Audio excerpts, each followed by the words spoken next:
Man, what's going on, everybody? We made it home to Minnesota. Been a long couple months on the road, but it's been an awesome couple months. Caught a couple 10-pounders. We had Okeechobee, the first Open down in South Florida. Did decent. I mean, we're not looking for points, so it would have been a good point tournament. We're trying to find wins and top tens and really grow myself as an angler. So it was a decent one. The way I thought in my head, it worked out. I just never caught a big one on that first day. Brings us to Santee Cooper, the second stop of the Bassmaster Southern Opens. We just wrapped it up. I really like Santee Cooper. I'd never fished it my whole life until my first year in the elites, and what would be 22. 22 and 23, we had elite tournaments there. They were totally different. They were about a month and a half apart. I mean, they were a lot similar. One was pre-spawn spawn, the other one was post-spawn spawn, or spawn post-spawn. So a little bit of a bluegill spawn. Maybe some guys had some shad spawn stuff going on. I did fairly well in both events, or at least put myself in contention to do real well. Caught my biggest bag of largemouth, which is a small bag now, but it was a 28 something in 22. Fishing Lake Marion. I fished Moultrie in the second event, so I kind of getting to know my way around Santee Cooper a little bit. I think I wanted to fish offshore coming into the event. At the same time, I made myself a promise coming in there that if the fish go shallow, I'm going to stay with the spawn. And that's what they do at Santee Cooper. And of course, live scoping and active targeting, forward sonar, any of that is so popular right now and presenting different ways to catch fish. But at the same time, I wasn't going to fight something because I thought that's what you needed to do. And instead, I was going to use my instinct and my 10, 11, 12 years now of fishing national level tournaments to just know that you need to be in front of the fish and definitely not behind them. So practice was okay. I didn't catch a lot of fish in practice. I didn't really want to. I figured out right away. I kind of idled around some. Heck, I didn't even show up on Saturday. I had an opportunity to stay on the beach on vacation with my beautiful bride, who definitely deserves some time, downtime. But at the same time, I just knew in that event, the way the weather was going to add up, that I was going to have plenty of time to do it, and I didn't need to have too much. And I think that burns a lot of open anglers. And it's something that I learned, when it took me 10 years to get to the elites through the opens, was too much practice can be a bad thing. You start chasing ghosts from Saturday and Sunday come Thursday, that can be a moot point. So this one, I felt like I was ahead of it. I did idle a bunch. I did, stay offshore and try to optimize all that, but just never really found it. Never really found what I was looking for. Instead, paid attention to some shallow water areas and started to see some fish pull up. The stuff that I knew in Marion wasn't quite ready. We were talking about maybe not the first wave of spawners. It is pretty far south, but coming into one of the first waves. And some of the stuff that I fished to catch that big bag and have a good finish in Santee in 2022 just wasn't ready yet. Ended up finding one area in Lake Moultrie, maybe two, that had some spawning fish. So day one, I was in the middle of the pack. I figured there's going to be a lot more boats in this area. I saw some nice pre-spawners, little packs of pre-spawn females, and at the same time males. And males, it's very important to know on Santee Cooper, males are usually 3 pounds or better, if not 4 or 5 pounds. They kind of stack up like smallmouth do, but at the end of the day, the female bites are where they're at. Those are your 7, 8 pounders.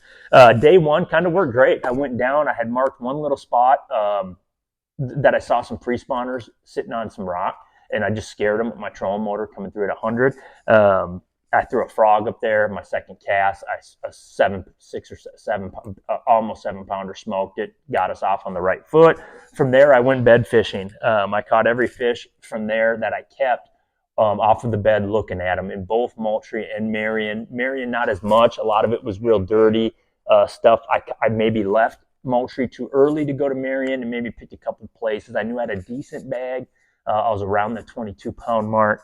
And basically, I'll show you what I used to do to do it. I said I caught the big one on a frog, but everything else was, in that high 3 to low 4 pound class, mostly males.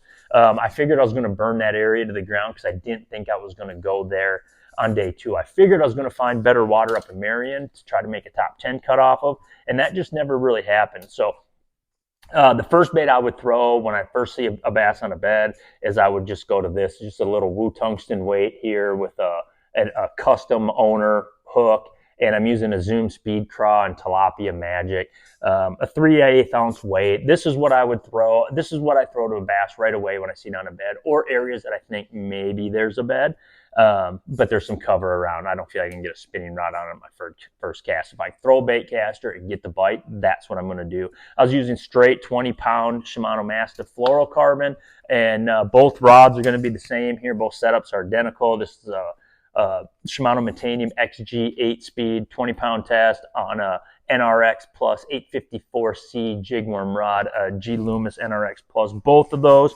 Once, if I didn't get the fish to bite, I basically go between these two baits the whole time.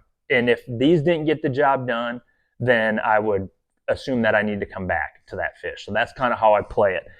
This one to try to get the bite, staying a little further away, and then I switch to the white bait, which is, it's just like a Bass Pro Shop number, or they sell them on Karl's Bait and Tackle too.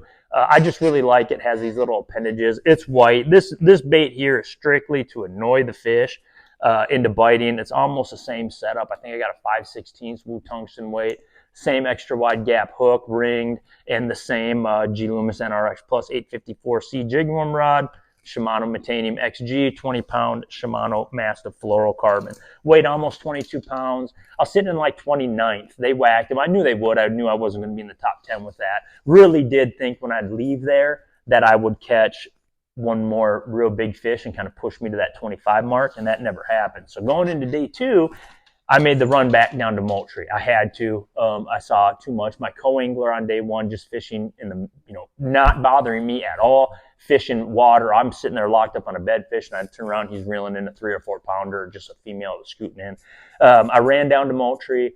It was terrible. I ended up catching 2 3-pounders off a bed, a 297 and a 303. They were both males. There was one 4 or 5 pound female, but I could never get her to settle down, so I ended up plucking both of those and leaving Moultrie with only 2 bass for 6 pounds. Not where I wanted to be. This is where I want to talk about real quick my goal as an angler, my ambitions as an angler, getting better. How am I going to get better? I feel like I'm mediocre a lot, like I'm running into that. I never really suck, and rarely do I have a big derby, and I haven't won one yet. I've said I've got seconds, thirds, top tens, but I want to learn how to win, and that's something that winners do, and you just got to never, ever, ever, ever stop learning. So my thing this year with the Opens is I'm not going to fish them all. I don't want to get caught in I need to requalify for the Elite Series. That's not what I want to get caught in. I want to get caught in not worrying about points and learn how to be a tournament winner, and I think that will help me in my career far more. So this is where I'm proud of myself. I think the Josh Douglas of last year would have stayed in that pocket or in that area where those spawners were what got him there, and I probably would have rode that to around a 50th to 60th place finish. There were still some fish in there, but the water had dropped, like it seemed like a half foot. Nothing was right. The scary part was I had to go run water now that the second day I couldn't see him that well because it was dirty. So instead what I did is I said, man, you got to go try to win a tournament. You got to go. I ran back up to Marion, and instead I fished areas that I knew fish would want to come into, and I fished them blind. I don't want to say I fished them entirely blind. I did use my live scope a lot in perspective mode on those fish. Once I'd see that they were on a tree or something, and I'd see that they were spawning. Ended up catching a 4 or 5 pounder, busted another 20 to 21 pound bag somewhere in that, and I did it all on a Yamamoto Cinco. I was using my 872 G Loomis NRX Plus jig worm rod, Shimano Xsense 4000, 10-pound Power Pro SSV2 to a 12-pound Shimano Mastiff fluorocarbon leader, and basically I just fished those areas blind, pretended that there was fish on them. Every now and then I'd get close and I'd see on my perspective that, oh, there are fish there. I'd settle down on it and catch those fish. In the end, I moved up 27th something. I knew I needed like a 30-pound bag at Santee Cooper this time of year to get in the top 10. But at the end of the day, again, that's how you miss. Last year I feel like I would have fished for the limit, fished and just missed a check, finished 53rd again or something crazy like that. This year I'm aiming to try to win, and I need to do things to win. And the results yet have not been a win, but at the same time, I'm catching those bigger caliber fish that with a little bit of luck and a little bit more hard work can turn into a win. So lastly, real quick, some things that helped me huge. Day 1, my Leupold sunglasses. If you hunt at all, you know Leupold Optics is the leader when it comes to optics. Why would that be any different when it comes to their sunglasses? Sunglasses are a hard thing to promote just because they're sunglasses. You know, you wear them to protect your eyes, and we wear them to see in the water. Leupold's definitely my favorite. They're what I run. It's what I use in the field. It's what I use in the woods, and it's definitely what I use on the water. Lastly, I basically worked out of this Bass Mafia box, and I'm just going to show everybody real quick what it is. You know, you got the big bite baits. There's no argument. The Fighting Frog Tilapia Magic is a good one. The Zoom Speed Craw is a great one. A White Menace sometimes, but I love like this one here, just a White Beaver. Those are basically what I'm working out of all the time, and then a Wacky Cinco. So once you get into a spawning tournament, the last thing I want to say is you got to go for them. You know, another thing I used to always want to do is, oh, there's a lot on beds, but I am going to go and catch me a limit before I do that. Wrong answer. You need to go out there. You need to attack those fish, because if you don't, the guys around you will. So that's it. That wraps up my recap. Santee Cooper, awesome lake. Can't wait to get back. 27th place finish, moved up, cashed a nice check. We're out of there. We're back home. We're starting to worry about smallmouth fishing.